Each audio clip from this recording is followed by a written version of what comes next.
మీ ఎలాంటి వ్యాపార ప్రకటనలకైనా వెంటనే మా ఛానల్ సంప్రదించండి. ప్రస్తుతం మనతో పాటు ప్రముఖ ఆధ్యాత్మికవేత్త వేదిక్ ఆస్ట్రాలజర్ గోనుగొంట్ల సురేష్ బాబు గారు ఉన్నారు. గురువుగారితో మాట్లాడదాం. నమస్కారం గురుగారు. మణికంఠ గారు నమస్కారం అండి. మే నెల విశేషంగా వృశ్చిక రాశి వాళ్ళకి ఎలాంటి అదృష్టం వరించిపోతుంది, వీళ్ళ మాసం ఎలాంటి విభాగాల్లో జాగ్రత్త తీసుకుంటే బాగుంటుంది? సో ముందుగా మనం స్వర్ణలక్ష్మి అమ్మవారికి ప్రార్థన చేసి ఈ రాశి వాళ్ళు చక్కగా ఉండాలని చెప్పేసి కోరుకుందాం. ఓం గం గణపతియే నమః. స్వర్ణలక్ష్మి నమస్తే అస్తు పరబ్రహ్మ స్వరూపిణి రాజ్యం దేహి ధనం దేహి సర్వకామాంచ దేహి మే. స్వర్ణలక్ష్మి అమ్మవారి రాశి వాళ్ళందరికీ చక్కగా బ్రహ్మ జ్ఞానాన్ని ఎప్పుడు ఆనందంగా నవ్వుతూ ఉండే ప్రతిరోజు ఉండాలని చెప్పేసి మనం కోరుకుందాం. వీళ్ళకి మంచి నాయకత్వ లక్షణాలు కలిగి రాజ్యాధికారం ఉండాలని, అలానే ధనం విపరీతంగా ఉండాలని, అడిగిన కోరిక అడిగినట్లుగా ఇమ్మీడియట్గా నెరవేర్చాలని చెప్పేసి మనం కోరుకుంటూ అమ్మవారిని ప్రార్థిస్తూ వృశ్చిక రాశి వాళ్ళు చక్కగా ఉండాలని చెప్పేసి మనం కోరుకుంటూ ముందుకెళ్దాం.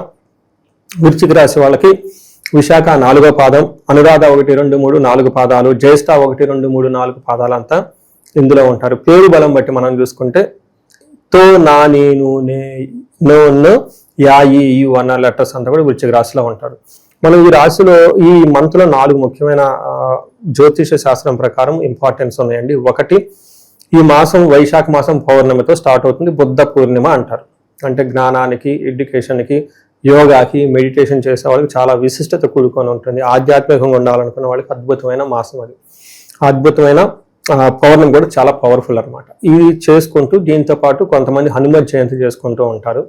వాళ్ళకు కూడా హనుమాన్ జయంతి చక్కగా చేసుకోవాలని చెప్పేసి మనం కోరుకుంటూ, తర్వాత జ్యోతిష శాస్త్రంలో ఇంకొక ముఖ్యమైనది కర్తరి అంటారు. అంటే ఒక 15 రోజుల పాటు పర్టికులర్గా సెకండ్ వీక్ నుంచి స్టార్ట్ అవుతుంది, 11 నుంచి 25 వరకు, ఆ తర్వాత 28 వరకు కూడా కొంతమంది చేస్తూ ఉంటారు. ఈ టైంలో ఈ కర్తర్లో పెళ్ళిళ్ళు, తర్వాత గృహ ప్రవేశాలు, గృహ ఆరంభాలు, పెద్ద పెద్ద పనులు చేయకూడదు. ఎందుకంటే ఎండ తీవ్రత చాలా ఎక్కువగా ఉంటుంది కాబట్టి సేఫ్ గార్డు గురించి మన పెద్దవాళ్ళు అలా పెట్టారు. అయితే మిగతా ఆధ్యాత్మికానికి సంబంధించిన అన్ని పనులు అయితే చేసుకోవచ్చు. ఏమైనా ఎడ్యుకేషన్ అవన్నీ కూడా చక్కగా చేసుకోవచ్చు. వీటితో పాటుగా 4 గ్రహాలు మారుతున్నాయండి. ఈ 4 గ్రహాల మార్పు ఎలా ఉంటుందో ఈ రాశి వాళ్ళకి ఎలా ఉందో మనం చూద్దాం.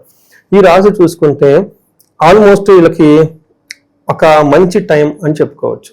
ఈ రాశి వాళ్ళకి యాక్చువల్గా మనకు ఉగాది రాశి ఫలాలు కూడా చెప్పుకున్నాము. 6వ జూన్ నెల నుంచి వీళ్ళకి మహాభాగ్య యోగం పట్టుబోతుంది. గురువు 9వ స్థానంలోకి వస్తూ ఉన్నారు ఈ రాశి వాళ్ళకి.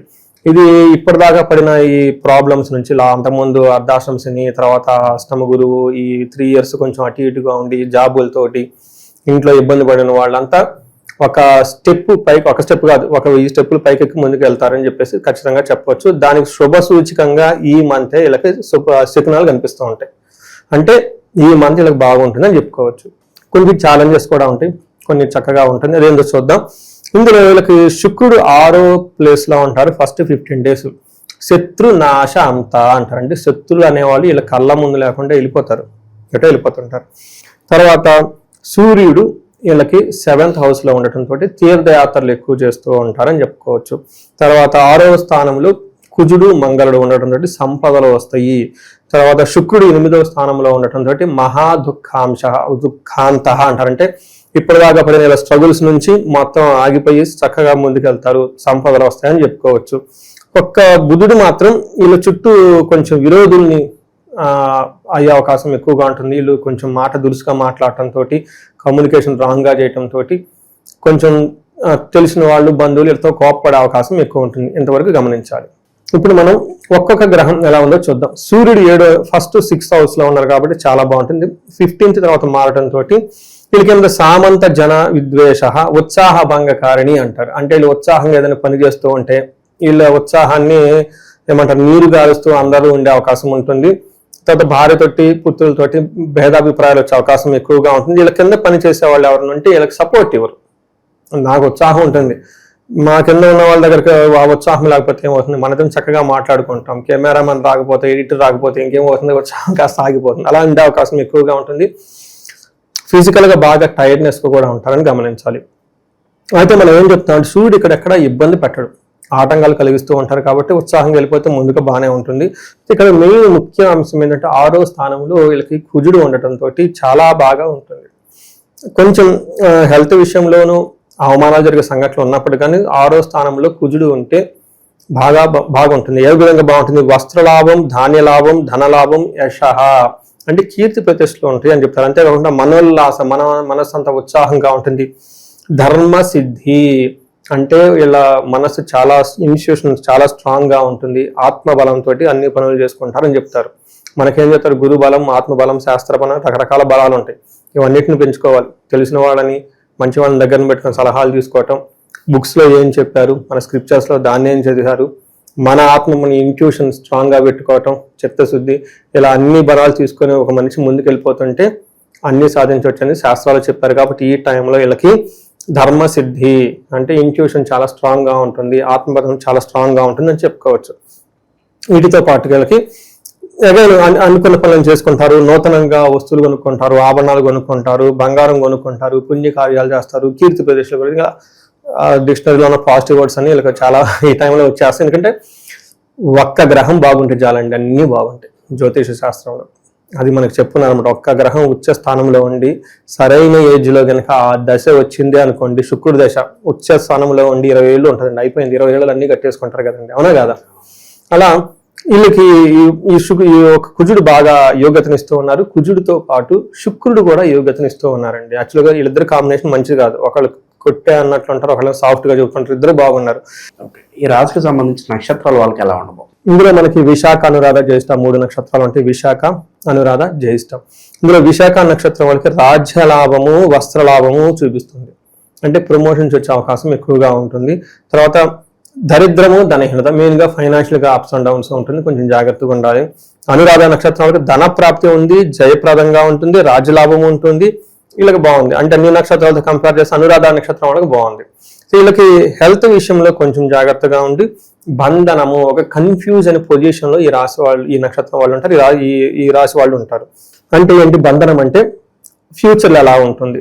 ఎన్ఆర్ఐలు ఉన్నారనుకోండి, అమెరికాలో ఉంటే బాగుంటుందా, ఇండియాలోకి వస్తే బాగుంటుందా, లేదంటే జాబ్ ఫ్రస్ట్రేటెడ్ గా ఉంది, జాబ్ వదిలేసి చక్కగా ఏదైనా బిజినెస్ చేసుకోవచ్చా, లేదంటే ఇంకా ఏమైనా కొత్త కొత్త ఆఫర్స్ ఉన్నాయా, ఎలా వెళ్తే బాగుంటుందని ఇలా ఒక కన్ఫ్యూజన్ లో ఉంటారండి. ఈ టైంలో వీళ్ళు వాళ్ళ జన్మ జాతకాన్ని చూపించుకొని ఆ పరిహారాలు అవి చేయించుకుంటే చక్కగా ఉంటుంది. తర్వాత జ్యేష్ఠ నక్షత్రం వాళ్ళకి ధనప్రాప్తి బాగుంటుంది, జయప్రదంగా ఉంటారు, రాజ్య లాభం ఉంటుంది, ఖచ్చితంగా ప్రమోషన్స్ వచ్చే అవకాశం ఉంటుంది. వీళ్ళకి దరిద్రము ప్లస్ బంధనము, కన్ఫ్యూజన్ పరిస్థితుల్లో ఉంటారు. అంటే వీళ్ళకి కొంచెం ఆపర్చునిటీస్ అవన్నీ ఎక్కువగా వస్తూ ఉంటుంది. అంటే వీళ్ళకి జంక్షన్ పీరియడ్ లో ఉన్నారండి, సంధి కాలంలో ఉన్నారు. అంటే ఈ వచ్చేది మనకి గురువు వీళ్ళకి అదృష్టాన్ని తేవటంతో ఇప్పటిదాకా ఉన్న బ్యాడ్ కంపెనీలు, వేస్ట్ చెత్త గ్యాంగ్ అంతా వెళ్ళిపోతారు ఇలా లైఫ్ లో. అయితే కొన్నిసార్లు మన దగ్గర ఉన్న చెత్తను కూడా మనం మంచి అనుకుంటాం, ఇప్పుడు బాధపడుతున్నాం, అయ్యో ఇదేంటి అని, అంతే కదా. అందుకని మైండ్ ని ఈ క్లారిటీలో కన్ఫ్యూజన్ లో ఉంటారు. ఇలా జరుగుతుంది అనుకుని ఒకసారి జాతక చక్రం చూపించుకుంటే ఈ టైంలో ఇలా నుంచి ఏదైనా పోతుందా, చెత్త వెళ్ళిపోయింది అనుకోవటమేనండి. చక్కగా మంచిదన్నా వస్తుంది అనుకోండి, వెల్కమ్ చెప్పి ఏమంటారు ఆస్వాదించి ఆనందించి చక్కగా ఎంజాయ్ ఉండగాలని చెప్పి వచ్చేదాని గురించి, ప్రయోగాల గురించి పెద్దగా పట్టుకోకుండా ముందుకు వెళ్ళిపోతే లైఫ్ బాగుంటుందండి ఈ రాశి వాళ్ళకి. వీళ్ళకి 8th హౌస్ లో శుక్రుడు ఉండటంతో చాలా బాగుంటుంది. ఎలా బాగుంటుంది? దుఃఖనాశాంత, అప్పటిదాకా దుఃఖపడుతున్న ఏదైనా వ్యవహారం ఉంటే ఆ దుఃఖాలకు అందరితో ఫుల్ స్టాప్, ఇంకా ఉండదు లైఫ్ లో దుఃఖం. మహాసౌఖ్యం అంట, అంటే గ్రేట్ కంఫర్టబుల్ అంట. అలాగే బంధుమిత్ర సమాగం, బంధువులతోటి మిత్రులతోటి కలుస్తూ ఉంటారు. రాజదర్శనం అంటే హయ్యర్ అఫీషియల్ని కలవటం, గవర్నమెంట్ అఫీషియల్ని కలవటం, వీళ్ళకి కావాల్సిన వాటిని చక్కగా మాట్లాడుకోవటం, అర్ధ ప్రాప్తి, ధనం సంపాదించుకుంటూ ఉంటారు. రెండో ఇంట్లో దృష్టి ఉన్నటువంటి మంచి ఫుడ్ అవన్నీ తింటూ చక్కగా బాగుంటారు, అంతా ఆహ్లాదకరంగా ఉంటుందని తెలుసుకోవచ్చు. బుధుడు మాత్రం 7వ స్థానంలో ఉండటంతో మిస్కమ్యూనికేషన్, రాంగ్ కమ్యూనికేషన్ చేయటం, దీంతో మనస్పర్ధలు వచ్చే అవకాశం ఎక్కువ ఉండే అవకాశం ఉంటుందని గమనించుకోవాలి. ఇది మనం ఓవరాల్ గా ఏ గ్రహాలు ఎలా ఉన్నాయి, వాటి యొక్క ఇంపాక్ట్ ఏంటో తెలుసుకోవచ్చు. ఇక పరిహారాల విషయానికి వస్తే మరి ఎలాంటి పరిహారాలు వెళ్ళి బాగుంటాయి? ఇక సూర్యుడి విషయంలో కొంచెం జాగ్రత్తగా ఉండాలండి. సూర్యుడికి సంబంధించి ఆదిత్య హృదయ స్తోత్రం చదవటం, సూర్యుడికి నమస్కారాలు చేయటం, పెద్దవాళ్ళకి, ఫాదర్ లాంటి వాళ్ళకి, ఫాదర్లీ ఫిగర్లకి వాళ్ళకి నమస్కారాలు చేస్తూ ఆశీర్వాదం తీసుకోవటం, ఏదైనా ఇంపార్టెంట్ పని చేసేటప్పుడు వాళ్ళకి ఫోన్ చేసి దూరంగా ఉంటే మాట్లాడి వాళ్ళ ఆశీర్వాదం తీసుకోవటం, ఇలా చేస్తూ ఉంటే బాగుంటుంది. దీనితో పాటుగా ఈ రాశి వాళ్ళు కొంచెం ఫైనాన్షియల్గా ఇబ్బందులు ఉన్నారు, మనం చూస్తూ ఉంటే అతిగా భయపడే పరిస్థితి కూడా ఎక్కువ ఉంది, కన్ఫ్యూజన్గా ఉన్న పరిస్థితుల్లో ఉన్నారు. ఈ టైంలో స్వర్ణలక్ష్మి విశేష హోమం చేయించుకున్న, కుబేర పాశుపతం చేయించుకున్న ధనము, ఈ ఎక్స్ట్రా ఇన్కమ్ అదంతా వచ్చే అవకాశం ఉంటుంది. దీనితో పాటు లక్ష్మీనారాయణ ఎక్కువగా పూజిస్తూ ఉంటే చక్కగా ఉంటారు. ఇంకా కార్యజయం రావడానికి మన్యు పాశుపత అభిషేకం, చాలా పాశుపత అభిషేకం, జయ పాశుపత అభిషేకం, ఇవి చేస్తే ఉద్యోగంలో మాకు విజయం కలగాలండి, మధ్యలో ఆగిపోతున్నాం అనుకున్నప్పుడు జయ పాశుపత అభిషేకం, ఇలా రకరకాల పాశుపత అభిషేకాలు అవన్నీ ఉంటాయి. ఏది చేయించుకున్నా చక్కగా ఉంటారు. ఇంకా ముఖ్యంగా పెళ్లి కావాల్సిన వాళ్ళకి అన్యోన్య దాంపత్య పాశుపత అభిషేకం, తర్వాత ఎవరికైనా హయ్యర్ పొజిషన్స్ రావాలి, రాజశ్యామలా చేయించుకోవటం, విపరీతమైన శత్రు బాధలు ఉన్నాయి, చండీ హోమం చేయించుకోవటం, ఇంకా దశ మహావిద్యలకు సంబంధించి చాలా మంత్రాలు అవన్నీ ఉన్నాయండి. వాళ్ళ యొక్క ఇండివిజువల్ జాతకం చూస్తే మనకు అర్థమవుతుంది. ఆ పరిహారాలు అవన్నీ చేసుకుంటే లైఫ్ 10 గంటలు ఖచ్చితంగా ముందుకైతే వెళ్తుందని గమనించాలి. ఓవరాల్గా ఈ నెల ప్రత్యేకంగా వీళ్ళకి ఎలా ఉండబోతుందో మంచి విశ్లేషణ అందించారు. ధన్యవాదాలు. ధన్యవాదాలండి.